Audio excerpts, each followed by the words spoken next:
ಆತ್ಮೀಯ ವಿದ್ಯಾರ್ಥಿಗಳೇ, ಹಿಂದಿನ ಅವಧಿಯಲ್ಲಿ ನಾವು ಪ್ರೀತಿ ಒಂದು ಅಲೆ ಎಂಬ ಪಾಠದ ವಿವರಣೆಯನ್ನು ಸ್ವಲ್ಪ ತಿಳಿದುಕೊಂಡಿದ್ದೇವೆ. ಅದೇ ರೀತಿ ಗಂಡು ಮತ್ತು ಹೆಣ್ಣುಗಳ ಒಂದು ಪ್ರೀತಿ ಯಾವ ರೀತಿ ಇರಬೇಕು ಅನ್ನುವುದನ್ನು ನಾವು ಹಿಂದಿನ ಅವಧಿಯಲ್ಲಿ ತಿಳಿದುಕೊಂಡಿದ್ದೇವೆ. ಅದೇ ರೀತಿ ಇನ್ನು ಅದರ ಮುಂದಿನ ವಿವರಣೆಯನ್ನು ನೋಡೋಣ.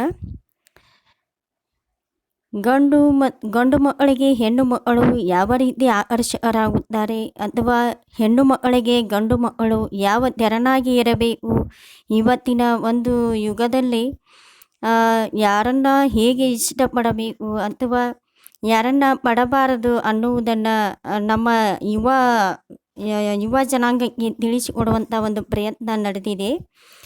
ಇಲ್ಲಿ ಇನ್ನೊಂದು ವಿಷಯವನ್ನು ನಾವು ಗಮನಕ್ಕೆ ತೆಗೆದುಕೊಳ್ಳಬೇಕು.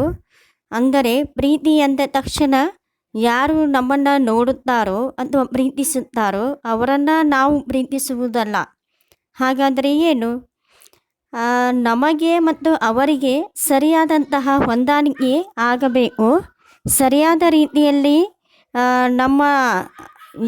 ನಾವು ಮಿಡಲ್ ಕ್ಲಾಸ್ ಇದ್ದೀವಾ, ಅಥವಾ ನಾವು ಶ್ರೀಮಂತರಿದ್ದೀವಾ, ಅಥವಾ ಬಡತನದಲ್ಲಿ ಇದ್ದೇವಾ, ಇದನ್ನು ಗಮನದಲ್ಲಿಟ್ಟುಕೊಂಡು ನಾವು ಆ ಒಂದು ಪ್ರೀತಿಯ ಬಲೆಯಲ್ಲಿ ಬೀಳುವುದು, ಅದನ್ನು ನೋಡಿಕೊಂಡು ನಾವು ವಿಚಾರ ಮಾಡತಕ್ಕಂತಹ ವಿಷಯ ಇದು. ಇನ್ನೊಂದು ವಿಷಯ ಅಂತಂದ್ರೆ, ನಮ್ಮ ಕೈಗೆ ಎಟುಕದಿರುವಂತಹ ವ್ಯಕ್ತಿಗಳೊಂದಿಗೆ ನಮ್ಮ ಪ್ರೇಮ ಸಂಬಂಧ ಬೆಳೆಯುವುದಿಲ್ಲ. ಹಾಗಂದ್ರೆ ನಮ್ಮ ಕೈಗೆ ನಿಲುಕುವಂಥದ್ದು ಇರಬೇಕು. ಆಗಲೇ ಹೇಳಿದ್ನಲ್ಲ. ಹಂಗಂದ್ರೆ ನಾವು ಯಾವ ಮಿಡಲ್ ಕ್ಲಾಸ್ ಇದೀವಿ, ಏನದೀವಿ ಅನ್ನೋದನ್ನು ವಿಚಾರ ಮಾಡಿ ನಮಗೆ ಸರಿ ಹೊಂದುವಂತಹ ಯೋಗ್ಯವಾದಂತಹ ಹುಡುಗಿಯನ್ನೇ ನಾವು ಇಷ್ಟಪಟ್ಟಿದ್ದೆ ಆದರೆ ತೊಂದರೆ ಇಲ್ಲ. ಬಟ್ ಪ್ರೀತಿ ಪ್ರೇಮ ಅಂತ ಅಂದ್ರೇ ಏನು ಗೊತ್ತಿಲ್ಲ. ಆಮೇಲೆ ಅವರನ್ನು ಪ್ರೀತಿ ಮಾಡೋದ್ರಲ್ಲಿ ಅರ್ಥವೇ ಇಲ್ಲ. ಏಕೆಂದರೆ ಅದು ನಮ್ಮ ಕೈಗೆ ಎಟುಕುವುದಿಲ್ಲ ಅಂತೇಳಿ ಹೇಳ್ತೀವಿ. ಅದರಲ್ಲೂ ಕೂಡ ಪ್ರೇಮ ಸಂಬಂಧ ಬೆಳೆಯುವುದಿಲ್ಲ. ಅಂದರೆ ನಾವು ಪ್ರೀತಿಯಲ್ಲಿ ಬೀಳುವ ಮೊದಲು ನಮ್ಮ ಪರಿಮಿತಿಗಳನ್ನು ಅರ್ಥ ಮಾಡಿಕೊಂಡೇ ಇರುತ್ತೇವೆ. ಹಾಗಂದ್ರೆ ಪರಿಮಿತಿ ಅಂದರೆ ಏನು? ಅಂದರೆ ನಾವು ಪ್ರೀತಿಯ ವಿಷಯದಲ್ಲಿ ನಮ್ಮ ಯೋಗ್ಯತೆಗಳನ್ನು, ನಮ್ಮ ಆದಾಯ, ನಮ್ಮ ಮನೆತನ ಇವುಗಳಲ್ಲೆಲ್ಲವನ್ನು ಅರ್ಥ ಮಾಡಿಕೊಂಡು ಇರ್ತೀವಿ. ಉದಾಹರಣೆ, ನಾವು ಯಾರನ್ನ ಪ್ರೀತಿ ಮಾಡಿದರೆ ಹೇಗೆ ಆಗುತ್ತದೆ ಅನ್ನುವುದನ್ನು ಉದಾಹರಣೆ ಸಮೇತವಾಗಿ ನೋಡೋಣ. ಉದಾಹರಣೆ, ಈಗ ಅಷ್ಟಾವಕ್ರನಾದ ಉಚೇಲ ಎಂಬವನು, ಅಂದರೆ ಒಬ್ಬ ಸಾಮಾನ್ಯ ವ್ಯಕ್ತಿ ಅರಮನೆಯ ಅಪ್ಸರೆಯನ್ನು ಪ್ರೀತಿಸುವುದಿಲ್ಲ. ಆಕಸ್ಮಿಕವಾಗಿ ಅರಮನೆಯ ಅಪ್ಸರೆಯನ್ನು ಪ್ರೀತಿಸಿದರೆ ಆ ಪ್ರೀತಿಯಾಗಿ ಉಳಿಯುವುದಿಲ್ಲ. ಹಾಗಾದರೆ ಅಲ್ಲಿ ಒಪ್ಪುವುದು ಕೂಡ ಇಲ್ಲ. ಒಪ್ಪಿದರೂ ಕೂಡ ಮುಂದೆ ಜೀವನವೂ ಕೂಡ ಆಗುವುದಿಲ್ಲ. ಒಬ್ಬ ಸಾಮಾನ್ಯ ವ್ಯಕ್ತಿಗೆ ಮಹಾನ್ ಅಥವಾ ಅರಮನೆಯ ಒಬ್ಬ ಅಪ್ಸರೆಯನ್ನೇ ಮದುವೆಯಾದರೆ ಅವಳು ಹೇಗೆ ಇವನನ್ನು ಒಪ್ಪಿಕೊಳ್ಳುತ್ತಾಳೆ? ಅದನ್ನೇ ನಮ್ಮ ಗಂಡು ಮಕ್ಕಳು ಇವಾಗ ಏನು ಮಾಡಬೇಕಂತಂದ್ರೆ, ನಮಗೆ ಸರಿ ಹೊಂದುವಂತಹ ಹೆಣ್ಣು ಮಕ್ಕಳನ್ನು ಆಯ್ಕೆ ಮಾಡಿಕೊಳ್ಳಬೇಕು. ನಮ್ಮ ಮನೆತನಕ್ಕೆ ಆಗಲಿ ಅಥವಾ ನಮಗೆ ಆಗಲಿ ಸರಿ ಹೊಂದುವಂಥದ್ದನ್ನೇ ಆಯ್ಕೆ ಮಾಡಿಕೊಳ್ಳಬೇಕು. ಅದು ಏನು ತಿಳುವಳಿಕೆ ಇಲ್ಲದೆ ನಾವೇನು ಮಾಡ್ತೀವ, ಪ್ರೀತಿಯ ಬಲೆಯಲ್ಲಿ ಬಿದ್ದು ನಮ್ಮ ಜೀವನವನ್ನೇ ಸರ್ವನಾಶ ಮಾಡಿಕೊಳ್ಳಲಿಕ್ಕೆ ನಾವೇ ಕಾರಣ ಆಗ್ತೀವಿ ಅಂತೇಳಿ ಹೇಳ್ತಾರೆ. ಏಕೆಂದರೆ ಅವಳು ತನ್ನ ಅಡೆಗೆ ತಿರುಗಿ ಕೂಡ ನೋಡುವುದಿಲ್ಲವೆಂದು ಅವನಿಗೆ ಗೊತ್ತು. ಯಾರಿಗೆ? ಉಚೇಲ ಎಂಬ ವ್ಯಕ್ತಿಯನ್ನು, ಅರಮನೆಯ ಅಪ್ಸರೆಯನ್ನು ಪ್ರೀತಿಸಿದರೆ ಅವಳು ಅವನ ಅಡೆಗೆ ತಿರುಗಿ ಕೂಡ ನೋಡುವುದಿಲ್ಲ. ಇನ್ನು ಪ್ರೀತಿಯ ಮಾತು ದೂರ ಉಳಿತು. ಹಾಗಾಗಿ ನಾವು ಯೋಚನೆ ಮಾಡುವ ರೀತಿ ಹೀಗೇನೆ. ಹೆಂಗಪ್ಪ ಅಂತಂದ್ರೆ, ನಾನು ವ್ಯಾಪಾರ ಮಾಡಲು ಹೊರಟಿದ್ದೇನೆ, ನನ್ನನ್ನು ಒಟ್ಟು ಬೇರೆಯವರನ್ನು ಕೊಂಡುಕೊಳ್ಳುತ್ತೇನೆ. ಹಂಗಂದ್ರೆ ನನಗೆ ಸಿಗುವ ವ್ಯಕ್ತಿ ತನ್ನ ಸಾಮಾಜಿಕ ಸ್ಥಾನಮಾನಗಳಿಂದ, ಜನ ಮೆಚ್ಚುವ ಗುಣಗಳ ದೃಷ್ಟಿಯಿಂದ ಅಪೇಕ್ಷಣೀಯಳಾಗಿರಬೇಕು. ಹಂಗಂದ್ರೆ ತನ್ನ ಒಂದು ಸ್ಥಾನಮಾನಗಳಿಂದ ಹಿಡ್ಕೊಂಡು ಜನ ಮೆಚ್ಚುವಂಥ ಗುಣಗಳನ್ನು ಹೊಂದುವವಳು ಆಗಿರಬೇಕು. ನನ್ನ ಮದುವೆ ಆಗುವವಳು ಹೇಗಿರಬೇಕಪ್ಪ ಅಂತಂದರೆ, ಹೆಂಗಿರ್ಬೇಕ್ರಿ ಅಂದರೆ ತಾನು ಎಷ್ಟು ಅದಾನಲ್ಲ ಅಷ್ಟನ್ನೇ ವಿಚಾರ ಮಾಡಬೇಕು. ನಾವು ಹೇಳ್ತೀವಲ್ಲ ಒಂದೊಂದು ಸಲ, ಹಾಸಿಗೆ ಇದ್ದಷ್ಟು ಹಾಲು ಚಾಚು ಅಂತೇಳಿ ಗಾದೆ ಮಾತಿನಂತೆ ಇಲ್ಲೇನು ನಮ್ಮ ಆದಾಯ ಪರಿಮಿತಿ ಒಳಗಡೆ ಮಾತ್ರ ನಾವು ವಿಚಾರ ಮಾಡಬೇಕು. ಹಾಗೆ ಇಲ್ಲೂ ಕೂಡ ಪ್ರೀತಿ ಪ್ರೇಮವೆಂಬ ವಿಚಾರದಲ್ಲೂ ಕೂಡ ಹಾಗೇನೇ. ಹಂಗಂದ್ರೆ ನಿನ್ನ ಅಡೆ ಇದ್ದಂತಹ ವಸ್ತುವನ್ನು ಕೊಟ್ಟು ಬೇರೆ ವಸ್ತುವನ್ನು ನಾವು ವಸ್ತು ವಿನಿಮಯ ಪದ್ಧತಿಯನ್ನು ಹೇಗೆ ನೋಡ್ತೀವಲ್ಲ, ಹಾಗೇನೇ ಇಲ್ಲೂ ಕೂಡ ನಮ್ಮ ಆದಾಯ ಪರಿಮಿತಿಯನ್ನು ಒಳಗೊಂಡಂತೆ ಅಲ್ಲಿ ನಮಗೆ ಸರಿ ಹೊಂದುವಂತಹ ಹೆಣ್ಣನ್ನು ಮಾತ್ರ ನಾವು ಇಷ್ಟವನ್ನು ಪಡಬೇಕು. ಇಲ್ಲಿ ಗಂಡು ಕೂಡ ಹಾಗೇನೇ, ಹೆಣ್ಣು ಕೂಡ ಹಾಗೆ. ಅದೇ ರೀತಿ ನನಗೆ ಸಿಗುವ ವ್ಯಕ್ತಿ ಹೇಗಿರಬೇಕಂಗೆ ಅವಳು ತನ್ನ ಒಂದು ಸ್ಥಾನಮಾನಗಳಿಂದ ಹಿಡ್ಕೊಂಡು ಇಲ್ಲಿ ಸಾಮಾಜಿಕ ಸ್ಥಾನಮಾನ ಜನ ಮೆಚ್ಚುವ ರೀತಿಯಲ್ಲಿ ಇರಬೇಕು ಅಂತೇಳಿ ಹೇಳ್ತಾನೆ. ಹಾಗೆ ಅವಳಿಗೆ ನಾನು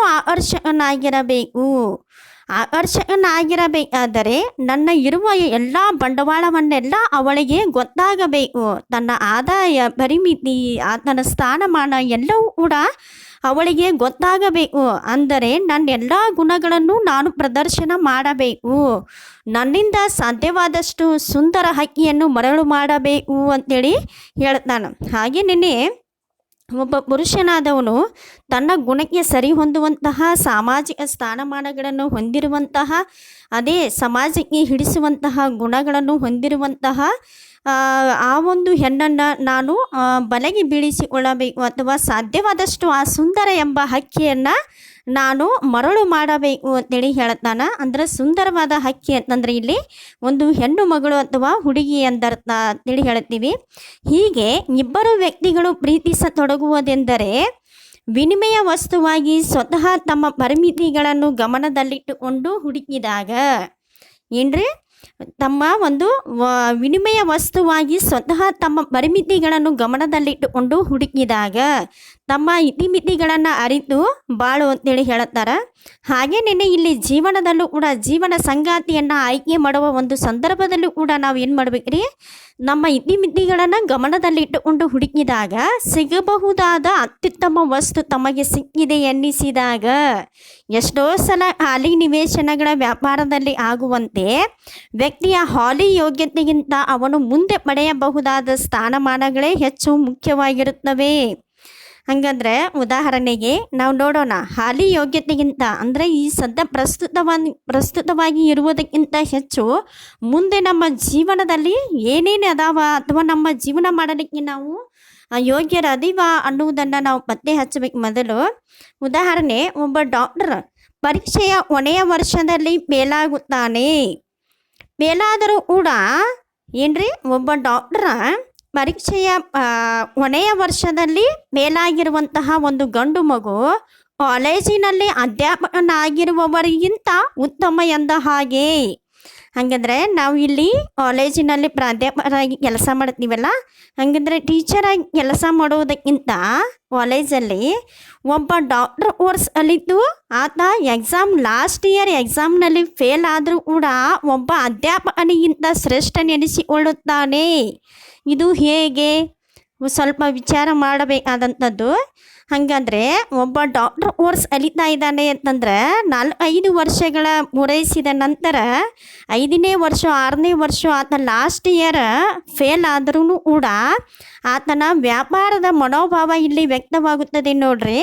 ಹಾಗಿದ್ರೆ ಸಾಕಷ್ಟು 20 ಲಕ್ಷ 30 ಲಕ್ಷ ಒಟ್ಟು ಖರ್ಚು ಮಾಡಿ ಶಾಲೆಯನ್ನು ಕಲಿತಿರ್ತಾರಲ್ಲ ಡಾಕ್ಟರ್ ಕೋರ್ಸ್, ಫೇಲ್ ಆದರೂ ಕೂಡ ಆತಂದು ಏನು ಒಬ್ಬ ಅಧ್ಯಾಪಕನಿಗಿಂತ ಹೆಚ್ಚು ಶ್ರೇಷ್ಠ ಅಂತೇಳಿ ಅರಿಸಿಕೊಳ್ತಾನೆ. ಹಾಗೆ ವ್ಯಾಪಾರಿ ಮನೋಧರ್ಮವೇ ಮೇಲುಗೈಯಾಗಿರುವ ಹಣಕಾಸಿನ ಗಳಿಕೆಯೇ ಯಶಸ್ಸಿನ ಏಕೈಕ ಮಾನದಂಡವಾಗಿರುವ ಸಂಸ್ಕೃತಿಯಲ್ಲಿ ಮಾನವೀಯ ಪ್ರೇಮ ಸಂಬಂಧಗಳು ಕೂಡ ಮಾರುಕಟ್ಟೆಯ ಮಾದರಿಯನ್ನೇ ಅನುಸರಿಸುವುದರಲ್ಲಿ ಆಶ್ಚರ್ಯವೇನೂ ಇಲ್ಲ ಅಂತೇಳಿ ಹೇಳ್ತಾರೆ. ಹಾಗಾದರೆ ಯಾವುದೇ ಒಂದು ಡಾಕ್ಟರ್ ಕೋರ್ಸ್ BA-MS ಆಗಲಿ ಅಥವಾ MBBS ಆಗಲಿ ಕಲಿಯುವ ವರ್ಷದಲ್ಲಿ ಅಥವಾ ಕಲಿತ ನಂತರ ಲಾಸ್ಟ್ ಇಯರ್ ಫೇಲ್ ಆದರೂ ಕೂಡ ಆತನ ಕಲಿತಿದ್ದು ಎಲ್ಲಿಯೂ ಕೂಡ ಹೋಗೋದಿಲ್ಲ.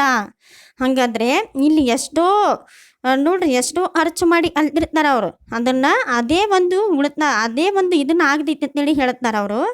ಅಂದರೆ ಅಷ್ಟೆಲ್ಲ ಖರ್ಚು ಮಾಡಿ ಕಲ್ತಿದ್ದು ಕೂಡ ವೇಸ್ಟ್ ಆಗುವುದಿಲ್ಲ. ಫೇಲ್ ಆದ ಮಾತ್ರಕ್ಕೆ ಎಲ್ಲವೂ ಕೂಡ ಹಾಳಾಗಿ ಹೋಯಿತು ಅಂತೇಳಿ ಅದರ ಅರ್ಥವಲ್ಲ. ಕಾಲೇಜಿನಲ್ಲಿ ಅಧ್ಯಾಪಕನಾಗಿರುವವನಿಗಿಂತ ಶ್ರೇಷ್ಠವಾದವನು ಅಂತೇಳಿ ಹೇಳ್ತಾರೆ. ಹಾಗೆಯೇ ಇಲ್ಲಿ ಪ್ರೇಮ ಸಂಬಂಧದಲ್ಲೂ ಕೂಡ ಮಾರುಕಟ್ಟೆಯ ಮಾದರಿಯನ್ನೇ ಅನುಸರಿಸುವುದರಲ್ಲಿ ಆಶ್ಚರ್ಯವೇನೂ ಇಲ್ಲ ಅಂತೇಳಿ ಹೇಳ್ತಾರೆ. ಇನ್ನು ಪ್ರೀತಿಸುವ ಪ್ರಕ್ರಿಯೆಯಲ್ಲಿ ಅಲಿಯಬೇಕಾದದ್ದು ಏನೂ ಇಲ್ಲವೆಂಬ ತೀರ್ಮಾನಕ್ಕೆ ದಾರಿ ಮಾಡಿಕೊಟ್ಟಿರುವ ದೋಷಪೂರ್ಣ ವಿಚಾರ ಸರಣಿ ಈ ರೀತಿ ಇದೆ. ಯಾವ ರೀತಿ? ಇನ್ನು ಮುಂದೆ ನೋಡೋಣ. ಪ್ರೀತಿಸುವ ಪ್ರಕ್ರಿಯೆಯಲ್ಲಿ ನಾವು ಅಲಿಯಬೇಕಾದದ್ದು ಅಥವಾ ಅಡ್ವಾನ್ಸ್ ಪ್ರೀತಿ ಒಂದು ಅಲೆ ಅಂತ ಹೇಳ್ಯಾರಲ್ಲ, ಅಂದ್ರೆ ಅದು ಹೌದು, ಒಂದು ಅಲೆನೇ ಅದು. ಹಂಗಂದ್ರೆ ಅಲೆಯನ್ನು ಅರಗತ ಮಾಡಿಕೊಳ್ಳಬೇಕು. ಯಾವುದೇ ಒಂದು ಕೆಲಸವನ್ನು ಮಾಡಬೇಕಾದ್ರೆ ನಾವು ಅಡ್ವಾನ್ಸ್ ಪ್ರಿಪ್ರೇಷನ್ ಆಗಲೇಬೇಕು. ಹಾಗೆ ಇಲ್ಲೂ ಕೂಡ ಹಂಗಂದ್ರೆ ಅದು ಆಕಸ್ಮಿಕ ಅಲ್ಲ. ಅದೇ ರೀತಿ ಇಬ್ಬರು ವ್ಯಕ್ತಿಗಳ ನಡುವೆ ಪ್ರೀತಿಯು ಉದಯವಾಗುವುದಕ್ಕೂ ಹಾಗೆ ಹುಟ್ಟಿದ ಪ್ರೀತಿಯು ಶಾಶ್ವತವಾಗಿ ಉಳಿಯುವುದಕ್ಕೂ ಬಹಳ ವ್ಯತ್ಯಾಸವಿದೆ. ಹಂಗಂದ್ರೆ ಇಬ್ಬರು ವ್ಯಕ್ತಿಗಳ ನಡುವೆ ಫಸ್ಟ್ ಒನ್ ಪ್ರೀತಿ ಉದಯವಾಗುವುದಕ್ಕೂ ಹಾಗೇನೇ ಪ್ರೀತಿಯು ಶಾಶ್ವತವಾಗಿ ಉಳಿಯುವುದಕ್ಕೂ ಬಹಳ ವ್ಯತ್ಯಾಸವಿದೆ ಅಂತೇಳಿ ಹೇಳ್ತಾರೆ.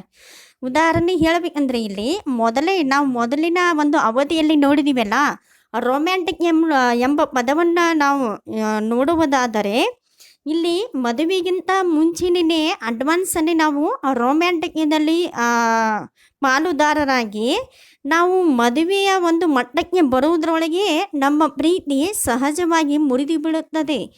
ಅದಕ್ಕೆ ಈಗ ಏನಂತಾರೆ ಅವರು, ಪ್ರೀತಿ ಉದಯವಾಗುವುದಕ್ಕಿಂತ ಮುಂಚೆ ಹಾಗೇನೆ ಹುಟ್ಟಿದ ಪ್ರೀತಿಯು ಶಾಶ್ವತವಾಗಿ ಉಳಿಯುತ್ತದೆನಾ? ಪ್ರಶ್ನಾರ್ಥಕ ಚಿಹ್ನೆ ನೋಡ್ರಿ. ಇಲ್ಲಿ ಪ್ರೀತಿಯ ಪ್ರಥಮ ಅನುಭವ ಮಿಂಚಿನಂತೆ ಉಜ್ವಲವಾಗುತ್ತದೆ. ಹಾಗಂದ್ರೆ ಪ್ರೀತಿ ಎನ್ನುವುದು ಪ್ರಥಮವಾದಂತಹ ಒಂದು ಅನುಭವದಲ್ಲಿ ಗಂಡು ಹೆಣ್ಣು ಬಿದ್ದಾಗ ಇಲ್ಲಿ ಏನಾಗಿದೈತಿ, ಪ್ರೀತಿ ಎಂಬ ಬಲೆಯಲ್ಲಿ ಬಿದ್ದಾಗ ತಕ್ಷಣ ಪ್ರಜ್ವಲವಾಗುತ್ತದೆ, ಮಿಂಚಿನಂತೆ ಉಜ್ವಲವಾಗುತ್ತದೆ, ಉದಯಿಸುತ್ತದೆ ಗೊತ್ತು. ಆದರೆ ಅದರಂತೆಯೇ ಕ್ಷಣಿಕವಾದಂಥದ್ದು. ಹಂಗಿದ್ರೆ ಪ್ರೀತಿ ಎಷ್ಟು ಬೇಗವಾಗಿ ನಾವು ಎಷ್ಟು ಬೇಗವಾಗಿ ಅಡಾಪ್ಟ್ ಆಗ್ತೀವಲ್ಲ, ಅಷ್ಟೇ ವೇಗವಾಗಿ ಅದು ಮುರಿದು ಬಿಡುತ್ತದೆ. ಪ್ರೀತಿ ಬೆಳೆಯುವ ಉಳಿಯುವ ವಿಧಾನವೂ ಕೂಡ ಅದು ಪ್ರತ್ಯಕ್ಷವಾಗುವ ಬಗೆಗಿಂತ ಬೇರೆಯಾದುದು. ಹಂಗಂದ್ರೆ ಪ್ರೀತಿ ಪ್ರೇಮವೆಂಬ ವಿಷಯ ಅದು ಪ್ರತ್ಯಕ್ಷವೇನೋ ಆಗುತ್ತದೆ, ಆದರೆ ಅದರ ಬಗೆ ಅಂದ್ರೆ ಆ ರೀತಿ ಬೇರೆಯಾದಂಥದ್ದು ಅಂತೇಳಿ ಹೇಳ್ತಾರೆ. ಈಗ ಪರಸ್ಪರ ಅಪರಿಚಿತರನ್ನು ಇಬ್ಬರನ್ನು ತೆಗೆದುಕೊಳ್ಳೋಣ. ಇಬ್ಬರು ವ್ಯಕ್ತಿಗಳು ನಾವೆಲ್ಲರೂ ಹಾಗೆಯೇ ಅಲ್ಲವೇ? ಇದ್ದಕ್ಕಿದ್ದಂತೆ ನಮ್ಮ ನಡುವೆ ಯಾರ ನಡುವೆ? ತಮ್ಮ ನಡುವೆ. ಅಂದರೆ ಇಲ್ಲಿ ಪ್ರೀತಿ ಪ್ರೇಮ ಎಂಬ ಹೆಸರಿನಲ್ಲಿ ಗಂಡು ಹೆಣ್ಣು ಈಗ ಇಬ್ಬರು ವ್ಯಕ್ತಿಗಳು ಅಪರಿಚಿತರಾಗಿರ್ತಾರೆ ಮೊದಲು. ಆಮೇಲೆ ತಮ್ಮ ನಡುವೆ ಭಯ, ಆತಂಕ, ದಾಕ್ಷಿಣ್ಯ, ದ್ವೇಷಗಳ ಗೋಡೆಗಳನ್ನು ನೆಲಸಮ ಮಾಡಿ ಒಂದಾಗಿ ಬಿಟ್ಟರೆ ಹಿಂದೆಂದೂ ಅರಿಯದ ಆತ್ಮೀಯತೆಯನ್ನು, ಏಕತಾನತೆಯನ್ನು ಅನುಭವಿಸಿದರೆ ಹಾಲು ಸಕ್ಕರೆಯಂತೆ ಬೆರೆತು ಹೋದರೆ ಅದು ಜೀವನದ ಅತ್ಯಂತ ಮಧುರವಾದ ವಿಸ್ಮಯಕಾರಿಯಾದ ಕ್ಷಣಗಳಲ್ಲಿ ಒಂದು ಅಂತೇಳಿ ಹೇಳ್ತೀವಿ. ನಾವು ಸಾಕಷ್ಟು ಜೀವನದಲ್ಲಿ ನೋಡ್ರಿ, ನಮ್ಮ ನಿಜ ಜೀವನದಲ್ಲಿ ಈಗ ನೀವು ಫಿಲ್ಮ್ಗಳನ್ನು ನೋಡುವ ಒಂದು ಸಂದರ್ಭದಲ್ಲಿ ಎಷ್ಟೋ ಪ್ರೀತಿ ಪ್ರೇಮ ಎಂಬ ಹೆಸರಿನಲ್ಲಿ ರೊಮ್ಯಾಂಟಿಕ್ ಆಗಿ ನಡೆದುಕೊಳ್ಳುವ ಒಂದು ಸಂದರ್ಭದಲ್ಲಿ ಆಮೇಲೆ ಏನಾಗುತ್ತದೆ, ಅವರ ಶಾಶ್ವತವಾಗಿ ಅವರ ಜೀವನ ಪೂರ್ತಿ ನಡೆದುಕೊಳ್ತಾರ ಅಥವಾ ನಡುವೆ ಅವರ ಸಂಬಂಧಗಳು ಮುರಿದು ಬಿಡುತ್ತವ ಅಂತೇಳಿ ನಾವು ಸಾಕಷ್ಟು ನೋಡಿ ಅಲಿಯಬೇಕಾದದ್ದು ಹೊರಗೆ ಸಾಕಷ್ಟು ಇದೆ. ಆದರೆ ನಮ್ಮ ಒಂದು ಯುವ ಜನಾಂಗ ಇಲ್ಲೇನೇ ದಾರಿ ತಪ್ಪುವುದು ಸಹಜ. ಅದಕ್ಕಾಗಿ ಈ ಪಾಠ ನೋಡ್ರಿ ಎಷ್ಟು ಪ್ರಾಮುಖ್ಯತೆಯನ್ನು ಪಡೆದುಕೊಂಡಿದೆ. ಇವತ್ತಿನ ಯುವ ಜನಾಂಗದ ಮೇಲೆ ಯಾವ ರೀತಿ ಪರಿಣಾಮ ಬೀರ್ತಾ ಇದೆ, ಯಾವ ರೀತಿ ಅಡ್ಡ ದಾರಿಯನ್ನು ಹಿಡಿತಾ ಇದ್ದಾರೆ, ಅದಕ್ಕೆ ಒಂದು ಉದಾಹರಣೆ ಸಮೇತವಾಗಿ ಈ ಪಾಠವನ್ನು ನಾವು ನೋಡಬಹುದು. ಅಂದರೆ ಇಲ್ಲಿ ಇಬ್ಬರು ಅಪರಿಚಿತ ವ್ಯಕ್ತಿಗಳು ಮದುವೆಯಾದ ನಂತರ ಒಂದಾದರೆ ಅಲ್ಲಿ ನೋಡ್ರಿ ಹಾಲು ಸಕ್ಕರೆಯಂತೆ ಬೆರೆತು ಹೋಗುತ್ತದೆ ನಮ್ಮ ಜೀವನ. ಅದು ಜೀವನದ ಅತ್ಯಂತ ಮಧುರವಾದ ವಿಸ್ಮಯಕಾರಿಯಾದ ಕ್ಷಣಗಳಲ್ಲಿ ಕೂಡ ಒಂದು ಅಂತೇಳಿ ಹೇಳ್ತಾರೆ. ಜೀವಮಾನ ಪರ್ಯಂತ ಪ್ರೀತಿಯ ಅಮೃತ ಸ್ಪರ್ಶವಿಲ್ಲದೆ ಏಕಾಂಗಿತನದ ಹತ್ತಲು ಕೋಣೆಗಳಲ್ಲಿ ಬದುಕುತ್ತಿರುವ ವ್ಯಕ್ತಿಗಳಿಗಂತೂ ಈ ಒಲವು ಇಂದ್ರಜಾಲವಾಗಿ ಪವಾಡವಾಗಿ ಕಾಣುತ್ತದೆ. ಹಾಗಂದ್ರೆ ನಮ್ಮ ಯುವ ಜನಾಂಗ ಪ್ರೀತಿ ಪ್ರೇಮ ಎಂಬ ಹೆಸರಿನಲ್ಲಿ ಮದುವೆಗಿಂತ ಮುಂಚೆನೇ ರೊಮ್ಯಾಂಟಿಕ್ನಲ್ಲಿ ಪಾಲ್ಗೊಂಡು ಆಮೇಲೆ ಮದುವೆಯಾದ ನಂತರ ಆ ಪ್ರೀತಿ ಪ್ರೇಮ ಸ್ವಲ್ಪವೂ ಕೂಡ ಇರುವುದಿಲ್ಲ. ಆದರೂ ಕೂಡ ಇಲ್ಲಿ ಅಪರಿಚಿತರಾಗಿ ನಾವು ಇಬ್ಬರು ಮದುವೆಯಾದರೆ ಆ ನಂತರ ನಾವು ಒಂದು ಏಕತಾನತೆಯನ್ನು ಅನುಭವಿಸಿದರೆ ಅಲ್ಲಿ ಇರುವುದೇ ಬೇರೆ ಅಂತೇಳಿ ಹೇಳ್ತಾರೆ. ಹಾಗಾಗಿ ನಾವು ಏನೇ ಆದರೂ ಕೂಡ ಇಲ್ಲಿ ಏನಪ್ಪ ಅಂತಂದ್ರೆ ಅವರ ಮೈ ಮನಸ್ಸುಗಳನ್ನು ಮರೆತು ಆನಂದ ಅನುಭವದಲ್ಲಿ ಲೀನರಾಗಿ ಬಿಡುತ್ತಾರೆ. ಹಂಗಂದ್ರೆ ನೋಡಿದ್ದು ಆಮೇಲೆ ಮದುವೆ ಆದ ನಂತರ ಆಕಸ್ಮಿಕವಾಗಿ ನೋಡ್ರೆ ಅಪರಿಚಿತರು ಆವಾಗ ಇಬ್ಬರು ಮನೆಯಲ್ಲಿ ನೋಡಿದಂತಹ ಮದುವೆ, ಒಂದು ಹಿರಿಯರು ನಿಶ್ಚಯ ಮಾಡಿದಂತಹ ಮದುವೆಗೆ ಆಮೇಲೆ ನಾವೇ ಮಾಡಿಕೊಂಡಂತಹ ಮದುವೆಗೆ ಎಷ್ಟು ವ್ಯತ್ಯಾಸವಿರುತ್ತದೆ ನೋಡ್ರಿ. ಅದೇ ರೀತಿ ಈ ಪವಾಡ ಸದೃಶ ಏಕತಾನತೆಯ ಅನುಭವವು ಲೈಂಗಿಕ ಆಕರ್ಷಣೆ ಮತ್ತು ಮಿಲನಗಳ ಸಹಚರಿಯಾಗಿಯೋ ಅಥವಾ ಫಲಿತಾಂಶವಾಗಿಯೋ ಮೂಡಿ ಬಂದಿದ್ದರೆ ಅದರ ತೀವ್ರತೆ ಮತ್ತಷ್ಟು ಪ್ರಖರವಾಗುತ್ತದೆ. ಆದರೆ ಈ ರೀತಿಯ ಪ್ರೀತಿ ತನ್ನ ಸ್ವಭಾವ ಸಹಜವಾಗಿಯೇ ಕ್ಷಣಿಕವಾದಂಥದ್ದು. ಈ ಇಬ್ಬರು ವ್ಯಕ್ತಿಗಳು ಪರಸ್ಪರ ಪರಿಚಿತರಾಗುತ್ತಾರೆ. ಅವರ ಸಹಯೋಗ ತನ್ನ ಹೊಸತನವನ್ನು ಕ್ರಮೇಣ ಅಳೆದುಕೊಳ್ಳುತ್ತದೆ. ಅದೇ ರೀತಿ ಸಂಜೆಯ ಅರುಣ ಕಿರಣ ಜಾಲದಲ್ಲಿ ಅಂದರೆ ಇಳೆ ಸಂಜೆಯಲ್ಲಿ ಅಲ್ಲಿ ಏನಾಗ್ತದೆ, ಅರುಣ ಅಂದ್ರೆ ಸೂರ್ಯನ ಕಿರಣ ಜಾಲದಲ್ಲಿ ಹೊಣ್ಣಾದ ಹೊಣ್ಣು ಅಂತಂದರೆ ಇಲ್ಲಿ ಬಂಗಾರ ಅಂತೇಳಿ ಹೇಳ್ತೀವಿ. ಹೊಣ್ಣಾದ ಮಣ್ಣ ಅಣವೆಲ್ಲ ಅತ್ತಲು ಅವಿದಂತೆ ನಿರಾಕರ್ಷಕವಾಗಿರುವಂತೆ ನೋಡ್ರಿ, ಆಕರ್ಷಕ ಅಲ್ಲ ನಿರಾಕರ್ಷಕವಾಗುವಂತೆ ಒಲವಿನ ಪ್ರಕೃತಿಯಲ್ಲಿ ಆನದಾಗಿದ್ದ ಲೋಪದೋಷಗಳು ಕ್ರಮೇಣ ಆಣತೊಡಗುತ್ತವೆ. ಅನಂತರ ಅಂತರಂಗದ ದ್ವೇಷಗಳು, ನಿರಾಶೆಗಳು, ಪರಸ್ಪರ ಸಾಮೀಪ್ಯದ ಏಕತಾನತೆಗಳು ಅಳಿದುಳಿದ ಪ್ರೀತಿಯ ಬಿಸಿಯನ್ನು ತಣ್ಣಗೆ ಮಾಡಿಬಿಡುತ್ತವೆ. ಹಾಗಾದರೆ ನಾವೇ ಪ್ರೀತಿಸಿ ಮದುವೆ ಆದರೆ ಅಲ್ಲಿ ಏನಾಗುತ್ತೆ, ಮೊದಲೇ ಎಲ್ಲನೂ ಕೂಡ ಇಬ್ಬರು ಒಂದು ಮನಸ್ಸುಗಳು ಕೂಡಿ ಆಮೇಲೆ ನಾವು ಅಲ್ಲಿ ಜಗಳ ಶುರುವಾಗುತ್ತೆ. ಅಲ್ಲಿ ಕೆಲವೊಂದಿಷ್ಟು ಲೋಪದೋಷಗಳು ಕಾಣಿಸಿಕೊಂಡು ಅನಂತರ ಏನಾಗ್ತೈತಿ, ಇಬ್ಬರು ದ್ವೇಷಿಸಲಿಕ್ಕೆ ಶುರು ಮಾಡ್ತಾರ, ನಿರಾಶೆಗಳು ಹುಟ್ಟುಕೊಳ್ಳುತ್ತಾವ. ಆಮೇಲೆ ಪರಸ್ಪರ ಸಮೀಪದ ಏಕತಾನತೆಗಳು ಅಲ್ಲಿ ಏನಾಗ್ತಾವ, ಅಳಿದುಳಿದು ಹೋಗ್ತಾವ ಅಂತೇಳಿ ಹೇಳ್ತಾರ. ಇನ್ನೊಂದು ಸ್ವಲ್ಪ ಅಳಿದುಳಿದ ಪ್ರೀತಿ ಇದೆಯೇನೋ ಅನ್ನುವಷ್ಟರಲ್ಲಿ ಅಲ್ಲಿ ಏನಾಗ್ತದೆ, ಪ್ರೀತಿಯ ಬಿಸಿಯನ್ನು ತಣ್ಣಗೆ ಮಾಡಿಬಿಡುತ್ತದೆ ಅಂತೇಳಿ ಹೇಳ್ತಾರ. ಹಂಗಂದ್ರೆ ನವಿಲು ಬಿಸಿಲು ಕುದುರೆಯ ಮೇಲೆ ಸವಾರಿ ಹೊರಡುತ್ತದೆ ಅಂತ ಅಂತಾರ. ಈಗ ನಲಿದಾಡುತ್ತಾ ಆಡಾಡುವ ಒಂದು ನವಿಲನ್ನು ಇಲ್ಲಿ ಹೆಣ್ಣಿಗೆ ಹೋಲಿಸಲಾಗಿದೆ. ಆಮೇಲೆ ಬಿಸಿಲು ಕುದುರೆಯನ್ನು ಹೇರಿ ಸವಾರಿ ಹೊರಡುತ್ತದೆ. ಅಂದರೆ ಇಲ್ಲಿ ಏನಾಗ್ತೈತಿ, ಇಬ್ಬರ ಒಂದು ಪ್ರೀತಿ ಕಡೆಯ ತನಕ ಉಳಿಯುವುದಿಲ್ಲ ಅಂತೇಳಿ ಹೇಳ್ತಾರೆ. ಹಂಗಂದ್ರೆ ಇಲ್ಲಿ ಒಂದು ಸಣ್ಣ ನಗೆಯನ್ನು ಬೀರಿದರೂ ಕೂಡ ಕೋಪವನ್ನು ಮಾಯ ಮಾಡಬಹುದು. ಅದನ್ನು ಆದರೂ ಸಹಿತ ಇಲ್ಲಿ ಏನಾಗ್ತೈತಿ, ಇಬ್ಬರ ಒಂದು ಸಂಬಂಧದಲ್ಲಿ ಬಿರುಕು ಉಂಟಾಗಿ ಇಲ್ಲಿ ಪ್ರೇಮ ಸಂಬಂಧ ಬಹಳಷ್ಟು ದಿನ ಉಳಿಯುವುದಿಲ್ಲ ಅಂತೇಳಿ ಹೇಳ್ತಾರೆ. ಆದರೆ ಪ್ರೀತಿಯ ಪ್ರಭಾತದಲ್ಲಿ ನಮಗೆ ಅದರ ಭವಿಷ್ಯ ತಿಳಿದಿರುವುದಿಲ್ಲವೆನ್ನುವುದೇ ದೊಡ್ಡ ದುರಂತ.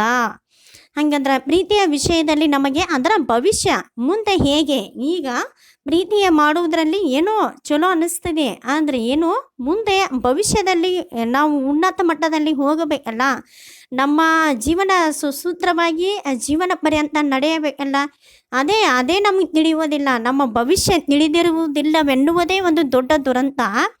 ನಾವು ಈ ಮೊದಲು ಮೋಹದ ಹುಚ್ಚು ಹೊಳೆಯನ್ನೇ ಶಾಶ್ವತ ಪ್ರೀತಿ ಎಂದು ತಪ್ಪು ತಿಳಿಯುತ್ತೇವೆ. ಹಂಗಂದ್ರೆ ಇಲ್ಲಿ ಏನು ಗಂಡು ಹೆಣ್ಣುಗಳ ಆಕರ್ಷಣೆ ಅನ್ನುವುದೇ ನಮಗೆ ಏನಾಗಿದೆ, ಅದೊಂದು ಹುಚ್ಚು ಹೊಳೆಯಂತೆ ಹರಿದು ಅದೇ ಒಂದು ಶಾಶ್ವತ ಪ್ರೀತಿ ಅಂತೇಳಿ ತಿಳಿದುಕೊಂಡು ಬಿಡ್ತೀವಿ. ಇದೇ ಒಂದು ತಪ್ಪು ಮಾಡುವಂಥದ್ದು. ನಾವು ಮೊದಲಿಗೆ ಪರಸ್ಪರ ಹುಚ್ಚು ಹಿಡಿದ ಗಂಡು ಹೆಣ್ಣುಗಳು ತಮ್ಮ ಅದುವರೆಗಿನ ಭಯಂಕರ ಏಕಾಕಿತನದಿಂದ ದೊರೆತ ಬಿಡುಗಡೆಯನ್ನೇ, ಹಂಗಂದ್ರೆ ಗಂಡು ಹೆಣ್ಣು ಹುಟ್ಟಿನಿಂದ ಅವರೇನು ಒಬ್ಬೊಬ್ಬರಾಗಿ ಬೆಳೆಯುತ್ತಾ ಬಂದಿರ್ತಾರಲ್ಲ, ಆಮೇಲೆ ನಾವು ವಯಸ್ಸಿಗೆ ಯೌವನದ ಒಂದು ಸಂದರ್ಭದಲ್ಲಿ ಗಂಡು ಹೆಣ್ಣು ಆಕರ್ಷಣೆಯ ರೂಪದಲ್ಲಿ ನಾವು ಪ್ರೀತಿಯ ಬಲೆಯಲ್ಲಿ ಬಿದ್ದಾಗ ಏನೋ ಒಂಥರ ಎಲ್ಲವನ್ನೂ ಮರೆತು ಬಿಟ್ಟು ಇದರಲ್ಲೇ ನಾವು ಲೀನರಾಗಿ ಬಿಡ್ತೀವಿ. ಹಾಗಾಗಿ ಅದುವರೆಗಿನ ಭಯಂಕರ ಏಕತಾನತೆಯಿಂದ ದೊರೆತ ಬಿಡುಗಡೆಯನ್ನೇ ಪ್ರೀತಿ ಎಂದು ತಪ್ಪು ತಿಳಿಯುವ ಸಾಧ್ಯತೆ ಯಾವಾಗಲೂ ಇದೆ. ಹಾಗಾದ್ರೆ ಇದೇ ಪ್ರೀತಿ ಅಂತೇಳಿ ನಾವು ತಿಳ್ಕೊಂಡು ಬಿಡ್ತೀವಿ. ಅಂದ್ರೆ ಮುಂದಿನ ಭವಿಷ್ಯ ಅಥವಾ ಜೀವನದ ಬಗ್ಗೆ ನಾವು ಸ್ವಲ್ಪವನ್ನು ಕೂಡ ಅರಿವು ಮಾಡಿಕೊಳ್ಳುವುದಿಲ್ಲ. ಹಾಗಾಗಿ ಪ್ರೀತಿಸುವುದಕ್ಕಿಂತ ಮುಂಚೆ ನಾವು ಅದನ್ನು ವಿಚಾರ ಮಾಡಬೇಕಾದಂಥ ವಿಷಯ, ನಮ್ಮೆಲ್ಲರಿಗೂ ಕೂಡ ಅದು ತಿಳಿದುಕೊಳ್ಳಬೇಕಾದಂಥ ವಿಷಯ. ಪ್ರೀತಿ ಪ್ರೇಮ ಅಂದರೆ ಕೇವಲ ಆಕರ್ಷಣೀಯ ಅಲ್ಲ, ಅಥವಾ ಮುಂದಿನ ಭವಿಷ್ಯ ಜೀವನದ ಬಗ್ಗೆ ನಾವು ಸ್ಪಷ್ಟವಾಗಿ ವಿಚಾರ ಮಾಡಿ ನಿರ್ಧಾರವನ್ನು ಕೈಗೊಳ್ಳುವಂಥದ್ದು ಅಂತೇಳಿ ಹೇಳ್ತಾರೆ. ಇನ್ನು ಮುಂದಿನ ಭಾಗವನ್ನು ಮುಂದಿನ ಅವಧಿಯಲ್ಲಿ ನೋಡೋಣ.